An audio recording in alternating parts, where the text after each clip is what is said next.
यहाँ पर फिर मिस्टर फू याओ को किस करते हैं। याओ भी उन्हें मना नहीं करती है। फिर यहाँ पे ये लोग इंटीमेट हो जाते हैं। बाद में याओ से मिस्टर फू कह रहे होते हैं, तुम्हें पेन तो नहीं हो रहा है ना, तुम मुझे बता सकती हो। याओ मन में सोचती है, ओ गॉड, क्या मैन है ये कैसी कैसी बातें मेरे सामने कर रहा है। ये कैसी व्यक्ति हूँ जो फ्यूचर से टाइम ट्रेवल करके पास्ट में आई हूँ। ये खुलेआम मुझसे कैसे बातें कर रहा है। मिस्टर फू तो अभी भी नहीं रुकते और कहते हैं कि मैं तुमसे कुछ पूछ रहा हूँ ना, तुम जवाब क्यों नहीं दे रही हो। पर कहती कि कहीं तुम्हें पेन तो नहीं हो रहा, तुम बोल नहीं पा रही हो। और उसका ब्लैंकेट उठाकर देखने वाले थे या यहाँ पर उन्हें रोक देती है और कहती है कि बस करिए। मिस्टर वो कहते हैं कि तुम शायद फील कर रही हो, चलो दोबारा स्टार्ट करते हैं। और ब्लैंकेट के अंदर घुस जाते हैं। तभी डोर पर मॉम नॉक करती है। मिस्टर वो कहते हैं कि इतने अच्छे टाइम पर अब कौन आ गया। कहती है कि तुम लोग इतनी जल्दी सोने के लिए क्यों चले गए, और अभी कुछ लोग आए हैं तो तुम उनसे मिल लो। या वो कहती है कि ये सब हम बाद में भी कर सकते हैं, पहले चलिए हम मॉम की बात सुन लेते हैं।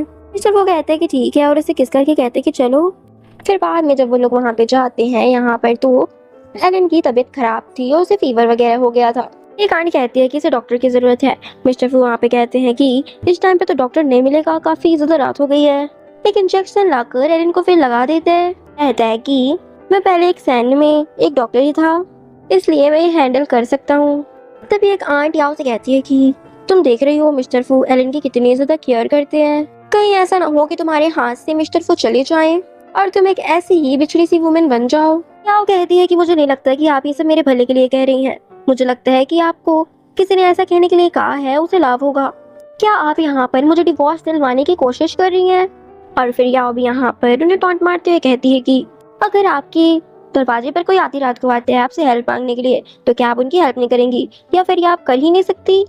लगता है कि आप बहुत ज्यादा स्वार्थी हैं। फिर तभी यहाँ पर एलन को होश आ जाता है और एलन कहती है कि आप मेरे सामने मिस्टर फू कहीं मैं सपना तो नहीं देख रही। सो कहता है कि तुम्हें बहुत तेज फीवर था, मेरी आंट ने यहाँ पर हमें बुलाया तुम्हारे लिए, इसलिए मैंने तुम्हारी हेल्प की और तुम्हें एक इंजेक्शन दे दिया, इससे बुखार जल्दी उतर जाएगा। चलो ठीक है, तुम अब रेस्ट करो, अब हम चलते हैं। एलन कहती है कि माफ करना सिस्टर इन लॉ, मुझे सचमुच बहुत तेज फीवर हो गया था और मेरी तबीयत बहुत ज्यादा खराब थी, जिस वजह से मैंने मिस्टर फू को बुलाया। मिस्टर फू तो बहुत अच्छे इंसान है, मुझे तो सचमुच आपसे जेलसी होती है। यहाँ मन में सोचती है, ओ गॉड, कितना इरिटेट करती है ये, जब से बकबक किए जा रही है बंद नहीं कर रही है। ये नहीं कि जाके अपना रेस्ट करे। मैं भी टाइम ट्रेवल कर कर एक विलेज के साइड पे आ गई हूँ, जहाँ पर मैं तो कंट्री वुमेन बनी गई हूँ। फिर यहाँ कहती है कि जो कि तुम अब ठीक थोड़ा सा हो गई हो और तुम्हें रेस्ट करना चाहिए, तुम रेस्ट करो, अब हम चलते हैं। आखिरकार मिस्टर फू को काम जो है, पहले तो वो मिस्टर फू के नेक पे लव बाइट देख लेती है। सोचती है कहीं ऐसा तो नहीं जब मुझे फीवर हो गया था तब ये दोनों एक साथ थे। फिर एलन कहती है कि तुम मेरे साथ ऐसा कैसे कर सकते हो, एक तो मुझे इतना तेज फीवर हो गया है, दूसरा इस विलेज में मेरा कोई भी रिलेटिव नहीं है, ऊपर से तुम मेरी हेल्प ही नहीं कर रहे हैं। हो गया, कोई बात नहीं, आप मेरी हेल्प मत करिए, आप जा सकते हैं, मैं अकेली रह सकती हूँ। यहाँ तो यहाँ पर एलन की सारी चालें समझ रही होती है और कहती है मिस्टर वो आप चले जाइए, मैं यहाँ पर एलन की देखभाल कर लूंगी। ऐसे भी इसका यहाँ पर कोई भी रिलेटिव नहीं है, इसलिए मुझे इसकी केयर करनी चाहिए। एलन कहती है कि मुझे पता था कि आप मुझे ऐसे नहीं छोड़ेंगे। मिस्टर वो कहता है कि मुझे गलत मत समझना, मुझे बस इस बात की टेंशन थी कि आओ बहुत ज्यादा मेहनत करती है, मैं आंट को कुछ पैसे दे दूंगा, वो तुम्हारी केयर कर लेगी। इतना कहकर तो वो वहाँ से चला जाता है।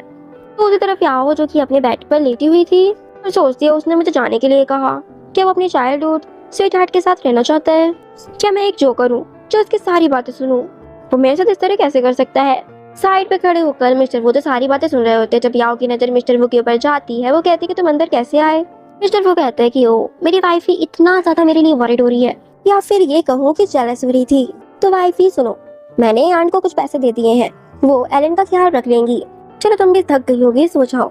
मिस्टर वो तो यहाँ पर फिर उसे हक करके सो जाते हैं। नेक्स्ट सीन में याओ ने ऐसे ही अपना एक रेस्टोरेंट भी खोल लिया था और उसने सबसे बड़े गेस्ट को जो है खिलाया था। उसकी बनाई हुई चीजें तो सबको बहुत पसंद आ रही होती है। पर्सन कहता है कि लगता है मैंने इसे कभी नहीं खाया। बाद में ये लोग अपने बेडरूम में होते हैं। मिस्टर फू कहते हैं कि तुमने पर्याप्त आराम नहीं किया है, तुमने बहुत मेहनत की है। और यहाँ पर याओ की केयर कर रहे होते हैं। फिर उसे किस करने लग गए थे। यहाँ पर ये लोग नाइट स्पेंड कर लेते हैं। बाद में तो वो पर्सन वापस से आता है और कहते हैं कि आपका खाना इतना अच्छा होता है कि मैं आपके हाथ ही चूम लूं। फिर वो तो झट से अपनी वाइफ को अपनी तरफ कर लेते हैं और कहते हैं कि ये मेरी वाइफ ही है।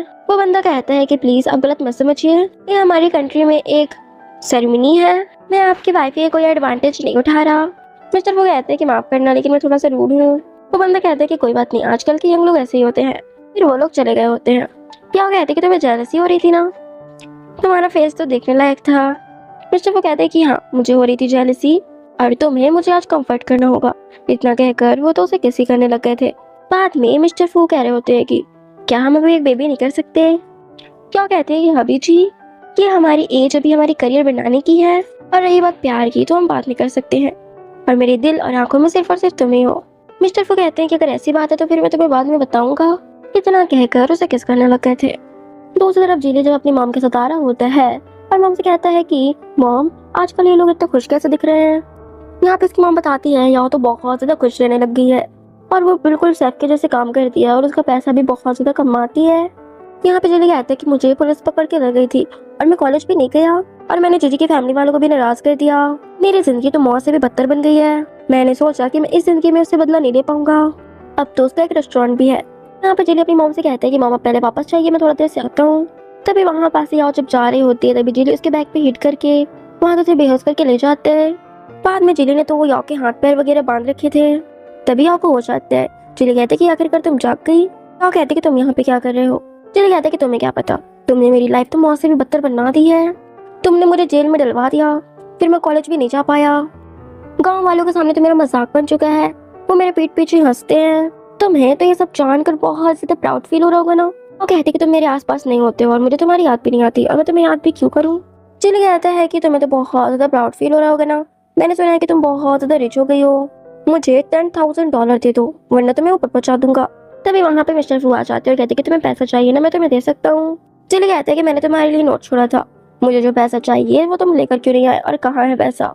मिस्टर फू कहते हैं कि उसे जाने दो, मैं तुम्हें पैसे एक साइड से एक्सचेंज करूंगा, तुम दूसरी साइड से मुझे यहाँ को दे देना। जिले कहता है कि तुम्हें क्या लगता है कि मैं तुम्हारे झूठ पर बिलीव करूंगा। वैसे ये पहले से बहुत ज्यादा ब्यूटीफुल हो गई है, इसकी स्मेल भी बहुत अच्छी है, इसने मेरी लाइफ हेल बना दी है, इसे तो मैं ऐसे जाने नहीं दूंगा। यहाँ कहते कि तुम्हारी लाइफ हेल तुम्हारी वजह से बनी है, ना कि मेरी वजह से। तुम मुझे सिर्फ ब्लेम कर रहे हो, तुम्हारे गुण ही ऐसे हैं, ऊपर से तुम मुझे ब्लेम कर रहे हो। जिले कहता है कि मैं तुमसे एक और चांस मांगता हूँ, मुझे पता है कि तुम मैरिड हो, मुझे इसकी कोई भी परवाह नहीं है, बस मुझे एक चांस दे दो। तभी मिस्टर वो आकर उसे किक करता है और उसे बहुत ज्यादा कूटने लग गया था। तभी वहाँ पे पुलिस भी आ जाती है और यहाँ पर जिले को पकड़ लेती है। जिले तो चिल्लाते रह जाते हैं कि मुझे एक और चांस दे दो। मिस्टर फू तो यहाँ पे याओ के पास आते हैं और कहते हैं कि क्या तुम ठीक हो। याओ कुछ बोलती उससे पहले याओ यहाँ पर तो बेहोश हो गई थी। बाद में याओ तो यहाँ पर बेड पे लेटी हुई थी। याओ को होश आते हैं। याओ कहती है कि तुम मेरी इतनी देर से केयर कर रहे थे। मिस्टर वो कहते हैं कि मैं बहुत ज्यादा वरीड हो गया था तुम्हारे लिए, अब तुम कैसा फील कर रही हो, क्या तुम ठीक हो। याओ कहती है कि मैं ठीक हूँ, बस थोड़ा सा थकान सी महसूस हो रही है। फिर वो कहते हैं कि डॉक्टर आए थे और डॉक्टर ने मुझे बताया है कि तुम प्रेग्नेंट हो। याओ तो शॉक हो जाती है और कहती है कि क्या। फिर वरीड होते हुए कहती है कि क्या मेरा बच्चा ठीक है। मिस्टर वो कहते हैं कि ये सब तो ठीक है, लेकिन हमारी मैरिज एजेंडे में हो रही है, हम अब और देरी नहीं कर सकते। बाद में उनकी मैरिज स्टेज पे खड़े सबके सामने होती है और वो लोग भी सारी रिचुअल्स कंप्लीट करते हैं। यहाँ पर तो सभी लोग देखकर खुश हो रहे होते हैं। मिस्टर फू याओ से कहते हैं कि आखिरकार मैंने तुमसे दोबारा परफेक्ट वेडिंग कर ली। याओ कहती है कि आखिरकार हमारी लाइफ कंप्लीट हो गई, बस खुशियां ही खुशियां होंगी। और यहाँ पर ये दोनों तो बहुत ज्यादा खुश होते हैं। इसी के साथ हमारी इस स्टोरी की एक हैप्पी सी एंडिंग हो जाती है। सो फ्रेंड्स, आप लोगों को ये स्टोरी कैसी लगी कमेंट में जरूर बताइएगा, और ये कहानी जरा से भी पसंद आई हो तो प्लीज मेरे चैनल को सब्सक्राइब और इस वीडियो को लाइक शेयर कर दीजिएगा। मिलती हूँ एक न्यू स्टोरी के साथ, तब तक के लिए बाय बाय।